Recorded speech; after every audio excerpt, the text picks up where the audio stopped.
Bismillahirrahmanirrahim. Assalamualaikum warahmatullahi wabarakatuh. Alhamdulillah wa syukurillah. Sahabatku sekalian yang dirahmati Allah, kita kembali berjumpa di channel ini. Sebelumnya marilah kita berucap syukur dengan memanjatkan puja dan puji kepada Allah Subhanahu wa Ta'ala yang telah memberikan ridho dan rahmatnya kepada kita. Sholawat serta salam marilah kita tujukan kepada junjungan kita Nabi Agung Muhammad Sallallahu Alaihi Wasallam. Semoga kita senantiasa diberikan syafaatnya di yaumil akhir. Amin amin ya robbal alamin. Sahabatku yang dirahmati Allah, setelah meninggal, manusia akan memasuki alam barzah. Secara sederhana, orang yang dikubur oleh sebab itu disebut sebagai alam kubur. Alam kubur atau disebut sebagai alam barzah merupakan gerbang pertama menuju alam akhirat. Setiap manusia yang memasuki alam kubur akan ditanya oleh malaikat tentang 6 perkara. Kehidupan di alam kubur cukup panjang, banyak ujian di dalamnya. Apabila seseorang selamat di alam kubur, maka setelahnya akan lebih mudah bagi dia. Rasulullah Shallallahu Alaihi Wasallam mengingatkan manusia tentang fitnah kubur. Wahai manusia, berlindunglah kalian dari siksa kubur. Sesungguhnya azab kubur itu benar adanya. Hadis riwayat Ahmad.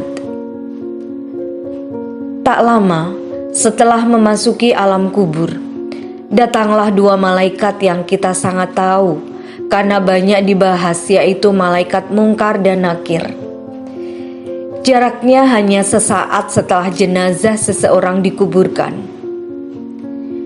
Kedua malaikat ini lantas mengajukan pertanyaan di alam kubur.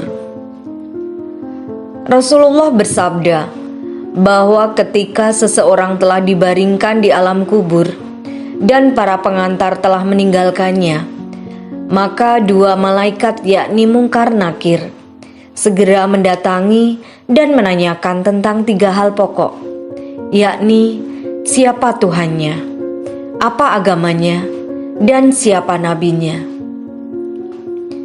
Dalam beberapa riwayat dikatakan ketiga pertanyaan pokok tersebut diikuti dengan 3 pertanyaan berikutnya, sehingga berjumlah 6 pertanyaan sebagai berikut. Yang pertama, Man Robuka, siapa Tuhanmu? Yang kedua, Ma Dinuka, apa agamamu? Yang ketiga, Man Nabiyuka, siapa nabimu? Yang keempat, Ma Kitabuka, apa kitabmu? Yang kelima, Aina kiblatuka, di mana kiblatmu? Dan yang keenam, Man ihwanuka, siapa saudaramu? Keenam pertanyaan di alam kubur di atas sangat sepele untuk dijawab. Namun sebenarnya tidak demikian, sebab semua bergantung pada amal masing-masing semasa hidupnya. Ketika seseorang sudah dibaringkan di alam kubur, ia sendirian tanpa seorang pun menemani. Sementara malaikat menyapa dengan garang sambil menarik orang itu agar berposisi duduk. Kedua malaikat kemudian mengajukan ke-6 pertanyaan sebagaimana di atas. Mereka yang senantiasa melaksanakan sholat 5 waktu, terlebih yang suka sholat berjamaah di masjid, sesungguhnya mereka telah memegang kunci sukses menjawab ke-6 pertanyaan itu. Kalau kita perhatikan definisi sholat, yakni serangkaian kegiatan ibadah tertentu yang dimulai dengan takbiratul ikram dan diakhiri dengan salam, maka kita dapati kata pertama yang wajib kita ucapkan dalam sholat adalah Allah, yakni dalam takbiratul ihram, Allahu Akbar. Jika dalam sehari semalam kita melakukan sholat fardu 5 waktu, maka kita akan menyebut Allah dalam takbiratul ihram sebanyak 5 kali. Jika takbiratul ihram ditambah dengan takbir-takbir yang lain, seperti takbir sebelum ruku, sebelum sujud, dan sebagainya, maka dalam sehari semalam kita menyebut Allah sebanyak 68 kali. Itu belum termasuk yang kita sebut dalam sholat-sholat sunnah.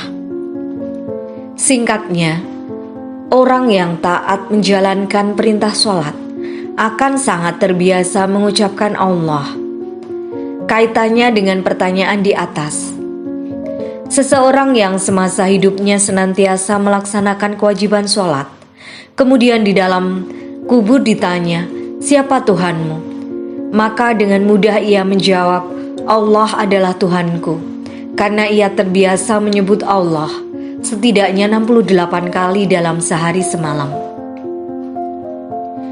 Bagi mereka yang malas sholat, apalagi tak pernah sholat sama sekali, tentu mereka akan mengalami kesulitan dalam menjawab pertanyaan ini. Terhadap pertanyaan kedua, yakni apa agamamu? Seseorang yang semasa hidupnya senantiasa melaksanakan kewajiban sholat, ketika di dalam kuburnya ditanya, "Apa agamamu?" maka dengan mudah ia dapat menjawab, "Islam agamaku," karena dalam konteks sekarang, hanya Islam satu-satunya agama yang memerintahkan melaksanakan sholat. Agama-agama sebelumnya, pada zamannya juga memerintahkan umatnya melaksanakan sholat, bahkan dengan jumlah rakaat yang lebih banyak daripada Islam. Agama-agama itu hingga sekarang masih ada, namun inti ajarannya tidak lagi menekankan iman tauhid dengan hanya menyembah Allah sebagaimana Islam. Maka bisa dimengerti, agama-agama itu tak lagi menyerukan umatnya melakukan sholat. Sholat telah identik dengan Islam, karena sekali lagi dalam konteks sekarang, Islam satu-satunya agama yang memerintahkan sholat. Terhadap pertanyaan ketiga, yakni siapa nabimu? Seseorang yang senantiasa melaksanakan kewajiban sholat tentu dengan lancar dapat menjawab pertanyaan itu, karena di dalam sholat 5 waktu setidaknya kita menyebut nama Muhammad sebanyak 10 kali dalam sehari semalam. Jumlah itu belum termasuk yang dibaca dalam tasyahud awal dan bacaan sholawat dalam rakaat kedua dalam sholat duhur, asar, maghrib, dan isya yang jumlahnya 15 hingga seluruhnya berjumlah 25. Oleh karena itu, seseorang yang semasa hidupnya senantiasa melaksanakan sholat akan dengan mudah menjawab pertanyaan, "Siapa nabimu?" yakni dengan jawaban, "Nabiku Muhammad Sallallahu Alaihi Wasallam," karena setiap hari selalu menyebut nama Muhammad. Terhadap pertanyaan keempat, apa kitabmu? Seseorang yang senantiasa melaksanakan kewajiban sholat tentu dapat menjawab pertanyaan itu dengan jawaban, "Kitabku Al-Quran," karena di dalam sholat terdapat rukun yang mengharuskan orang sholat membaca surah pertama dalam Al-Quran, yakni surah Al-Fatihah. Seseorang yang melakukan sholat tanpa membaca surat ini dalam setiap rakaat, maka sholatnya tidak sah, kecuali bagi makmum masbuk yang di rakaat pertama tak selesai membacanya karena waktu tak mencukupi. Selain surah Al-Fatihah, orang sholat juga membaca surat-surat lainnya di dalam Al-Quran yang dibaca sebagai bacaan sunnah. Surat-surat yang hukumnya sunnah ini dibaca setelah surat Al-Fatihah. Dengan dibacanya surat-surat dalam Al-Quran dalam sholat, maka sehari semalam setidaknya orang membaca surat-surat Al-Quran sebanyak 27 kali. Dengan kata lain, untuk menyebut Al-Quran sebagai kitab suci tak sulit bagi mereka yang senantiasa melaksanakan sholat. Terhadap pertanyaan kelima, yakni di mana kiblatmu. Seseorang yang senantiasa melaksanakan kewajiban sholat tentu dapat menjawab pertanyaan itu dengan jawaban Ka'bah kiblatku. Karena orang yang senantiasa melaksanakan kewajiban sholat akan menghadap ke arah Ka'bah sebanyak 5 kali sehari. Jika ditambah dengan sholat-sholat sunnah, tentu frekuensinya lebih tinggi lagi. Kebiasaan setiap hari menghadap kiblat berupa Ka'bah ini tentu akan memudahkan menjawab pertanyaan kelima di atas. Apalagi di dalam niat sholat terdapat kata kiblat yang maksudnya adalah Ka'bah. Artinya bagi orang yang senantiasa melaksanakan sholat untuk menyebut nama Ka'bah tidaklah sulit. Terhadap pertanyaan keenam, yakni siapa saudara-saudaramu? Seseorang yang senantiasa melaksanakan kewajiban sholat dengan berjamaah di masjid tentu dapat menjawab pertanyaan itu dengan jawaban yang tepat, yakni kaum muslimin dan muslimat saudara-saudaraku.